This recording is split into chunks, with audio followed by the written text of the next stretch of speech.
ज्येष्ठ वकील उज्ज्वल निकम यांची राज्यसभेवर निवड तर उज्ज्वल निकम यांची राष्ट्रपतींकडून नियुक्ती। ठाकरे बंधूंची युती होणं गरजेचं तरच राज्याला नवी दिशा मिळेल तर फडणवीस आणि शिंदेंबरोबरच्या भेटीवर राज ठाकरे संभ्रम दूर करतील। सामनाच्या रोखठोकमधून संजय राऊतांची भूमिका। विरारमध्ये मराठी भाषेबद्दल अपशब्द वापरणाऱ्या रिक्षा चालकाला चोपलं। मनसे आणि ठाकरेंच्या शिवसेना पदाधिकाऱ्यांकडून चोप। मजूर रिक्षा चालकाला मागायला लावली माफी।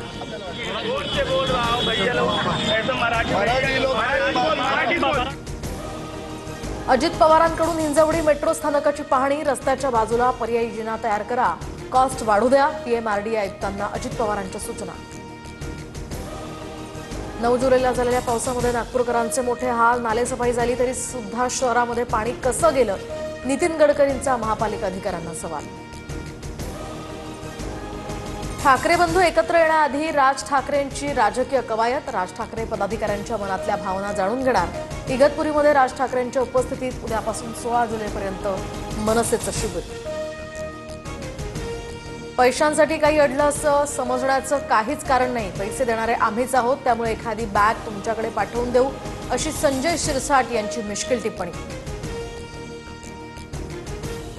तुळजाभवानी मंदिर पहाटे 4 वाजता उघडणार। मंदिर संस्थांच्या निर्णयाला पुजाऱ्यांचा विरोध तर मंगळवार, शुक्रवार आणि पौर्णिमेला मंदिर रात्री 1 वाजता उघडण्याचा निर्णय आता मागे। नांदेडमध्ये सहस्त्रकुंड धबधब्यावर तरुणांची जीवघेणी स्टंटबाजी तर रील काढण्याच्या नादात 4 तरुण नदीपात्रात उतरले तर पाण्याच्या प्रवाहामध्ये अडकलेल्या तरुणांना इतर तरुणांनी वाचवलं।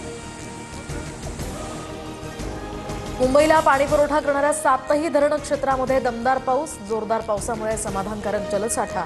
या धरणांमध्ये एप्रिल 2026 पर्यंत पुरेल एवढा पाणीसाठा। मध्य रेल्वेच्या सीएसएमटी ते विद्याविहार आणि कुर्ला ते वाशी दरम्यान मेगा ब्लॉक। रेल्वेच्या देखभाल आणि दुरुस्तीच्या कामांसाठी हा ब्लॉक।